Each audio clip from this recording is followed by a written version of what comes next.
Nah, kali ini gue pengen bahas perusahaan Gojek. Pasti lu semua udah familiar dong dengan sama yang namanya perusahaan Gojek.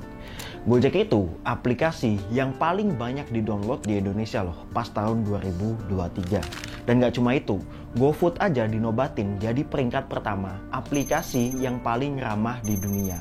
Keren banget gak kalau kita udah ngomongin karya anak bangsa Gojek satu ini.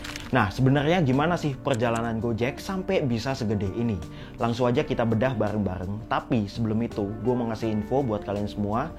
Kalau seandainya kalian nonton video ini pertama kali dan kalian komen untuk pertama kalinya, kalian bisa dapetin uang 200.000. Caranya gampang banget, kalian tinggal screenshot aja video ini, terus setelah itu nanti jadiin di story di Instagram kalian dan tag gua di story tersebut, dan pastiin kalian udah follow Instagram gua, follow TikTok gua, dan subscribe channel YouTube ini. Kalian bisa dapetin 200.000 rupiah dibagi buat 2 orang. Oke, kita mulai bahas dari perusahaan Gojek. Gojek itu munculnya dari mana sih? Gak ada bisnis yang langsung gede. Sama kayak Gojek. Dulu dia itu juga ada zaman-zaman susahnya juga. Bayangin 2010 itu mereka cuma layanan Gojek biasa yang cuma punya 20 ojek dan 1 call center saja.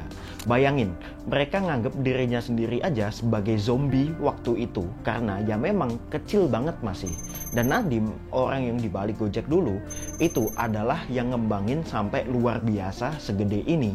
Nah, dulu dia cuma nganggep ini adalah bisnis kecil-kecilan aja. Ya cuma sekedar antar temen, keluarga, sama orang-orang terdekat lah. Makanya dia cuma punya 20 driver sama 1 call center saja. Banyaklah dia cari ilmu dari Zalora, ngembangin Lazada, dan terus nyobain beberapa project startup lainnya. Dan ya nggak semua project dia itu berhasil. Malahan kebanyakan gagal bisnisnya.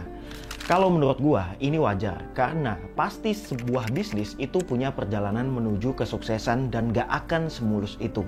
Sambil belajar sana sini, Gojek masih tetap jalan loh di tahun 2010 itu. Tapi ya yang gak berkembang secara cepat itu aja dan mereka gak berhenti di situ aja. Nah, selama 4 tahun barulah dia ada titik terang buat pengembangan Gojek. Di tahun 2014, dia mulai ada investor yang ngetok pintu Nadim dan karena tertarik sama bisnis Gojek itu. Pas itu, Nadim punya target buat ketertarikan investor. Dia itu pengen ngarahin investor buat bikin jalan masuk Uber dan Grab taksi ke pasar lokal. Ambisi yang dia bangun menurut gua cukup wow banget. Padahal pas waktu itu dia megang jabatan sebagai Chief Innovation Officer di Kartuku. Kalau orang-orang yang punya pemikiran nyari aman aja, pasti mereka udah gak kepikiran apa-apa. Beda sama Nadim yang kepikiran buat ngembangin Gojek jauh lebih gede lagi. Nadim tahu banget tuh, pas itu kalau misal dia pengen ngembangin Gojek jauh lebih gede lagi, dia harus ngelakuin itu secara full time. Gak bisa diganggu sama kegiatan yang lainnya. Katanya kalau nggak ditanggepin secara full time, dia ini bakalan nol aja sih. Dan gak bakal mati bisnisnya. Tapi akan sulit aja buat berkembang jauh lebih cepat. Pas itu dia berusaha ngerekrut orang-orang hebat, tapi ya namanya orang hebat pasti punya kesibukan masing-masing.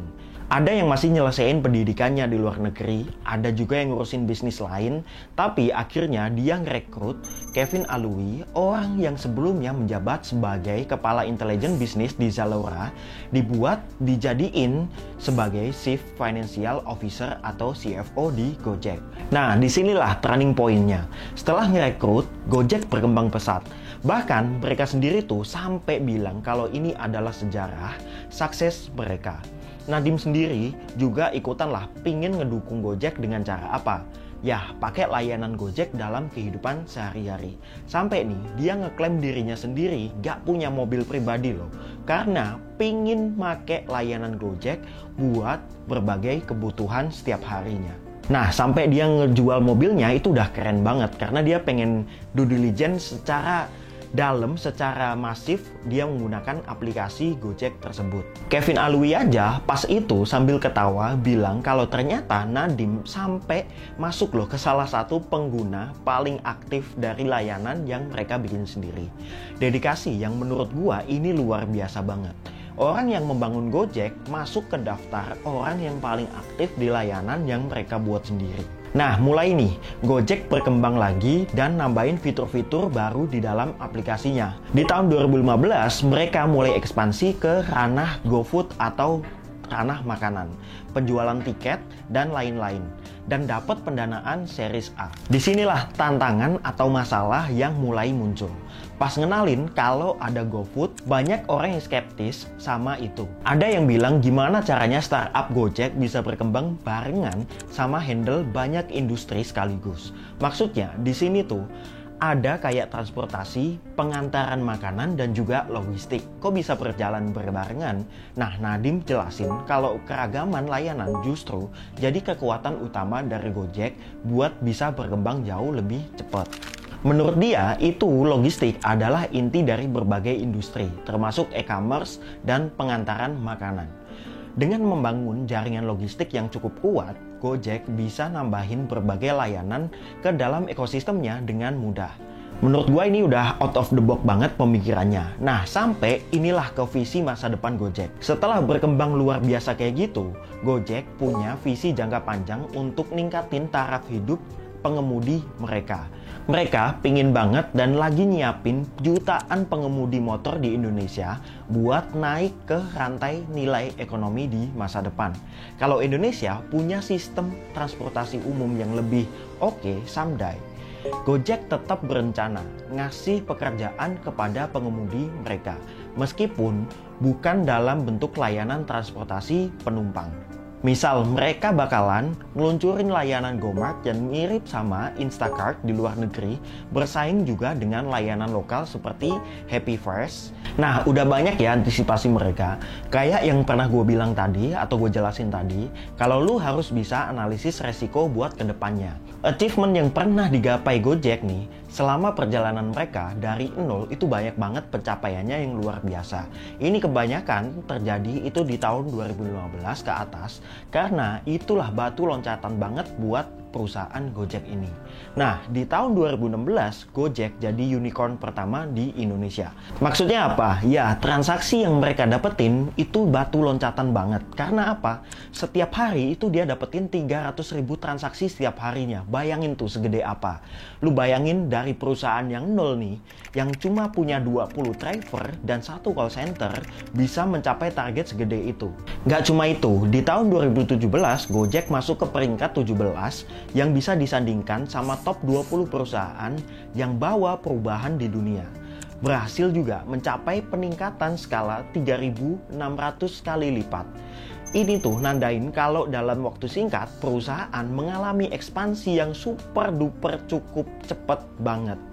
Baik dari segi jumlah pengguna, mitra penghuni, layanan yang ditawarin, atau mungkin dari segi income-nya. Ini juga nandain kalau tingkat pertumbuhan ini juga termasuk salah satu yang tercepat di dunia. Kata gue sih ini udah keren banget ya kalau perusahaan Gojek bisa seperti ini sampai di titik ini gitu. Nah, efisiensi banget strategi yang mereka jalanin juga. Nah, di tahun 2018 mereka memperluas sayap mereka sampai ke Vietnam dan Thailand. Yang tadinya 300.000 transaksi per hari, sekarang mereka bisa sampai 1 juta transaksi per hari. Menurut gue nih udah keren pakai banget. Gue cuma bisa kagum aja sih, betapa kerennya dan betapa struggle-nya ketika dia membangun Gojek ini seperti apa. Nah, di tahun 2019, Gojek terdaftar di daftar favorit Fortune. Majalah Fortune menganggap Gojek sebagai salah satu perusahaan dengan pengaruh dan performa terbaik secara global. Buat lu yang nggak tahu majalah Fortune itu apa, ini adalah majalah salah satu publikasi bisnis yang paling terkenal di dunia. Bayangin tuh, segede apa berarti pengembangan Gojek dari tahun 2010 sampai 2019 yang kita bahas ini.